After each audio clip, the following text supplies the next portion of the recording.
Repossessed. Always look on the bright side of life. I've just seen what's the name of the documentary? I just finished it, but I forgot the name. It's about the making of the life of Brian.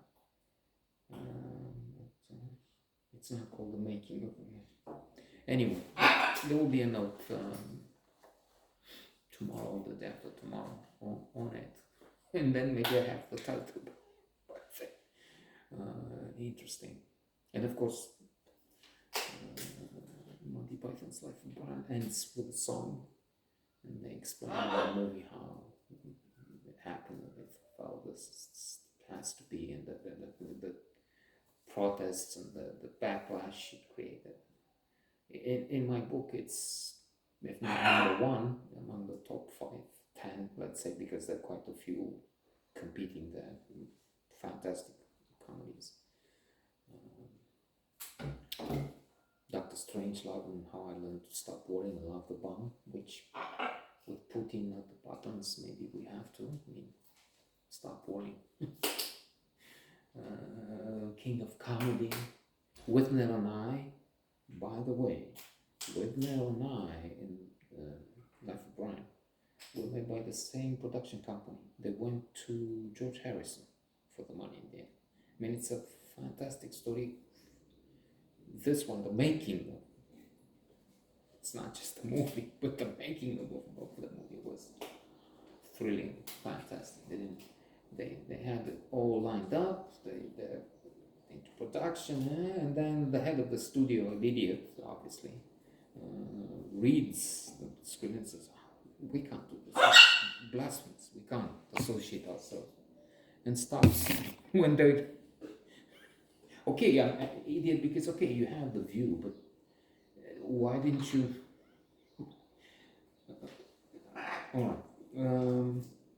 It's not a problem that I went for 2 minutes, something else, because Repossessed, it's not really, 32 is the average, the Metascore, the average view the critics took on the film, 32 of 100, which is spread, which is don't see it. It had a connection with Always Look on the Bright Side, in that they look at horror movies, The Exorcist in particular, and mock grotesque scenes. They have the ugliness, the ridiculous, often happenings in those films.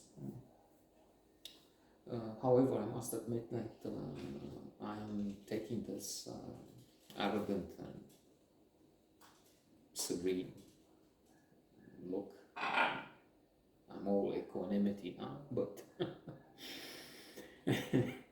as it happened, sometime in 1918, I'm crazy, I'm not I'm 14 years old. I mean, I'm adding, doing something, 118 being already at the age of what, to be 14 now,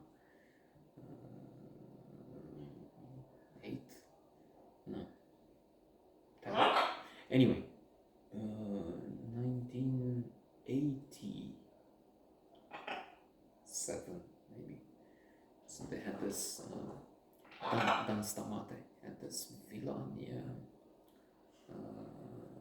Parcul Libertății, on a hill. What an area! Communist machine. Indeed, across the street was this young fellow, crazy guy, rich, and the communist. His father was into a cooperative, not the ones which were all over the place in the country, farms, cooperatives of production. You had a cooperative in the city doing something. It doesn't matter. Buttons, cork screws, tools, something, not big because you still enough for the guy to have something like 5 cars, a Mercedes, a big house there on this hill. Constantly, the guy had a villa. His parents were architects.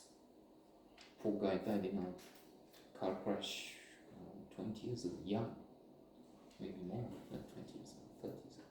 So anyway, and he was a boyfriend of a woman or something who became a minister of justice in one of the most respected governments. So, and I took some videotapes with films from her. We're supposed to trade, but that didn't really happen. I had 4 films in all. She was connected. Her father was connected. And down Stamata's place, his parents' place, was big. They had a video player and tapes. We watched. We were, I don't know, 10 at that point. And they put something on, something like that. Not the Dawn of the Dead, something which was, anyway, something more or less classic in the genre. And trees were coming alive, yes, trunks would penetrate human body, and I was so scared. Maybe I couldn't really watch.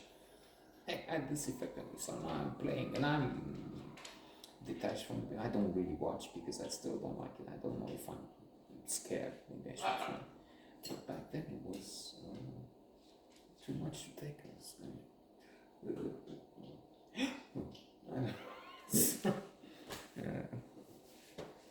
Râs harapal. I'm laughing, but scared back then.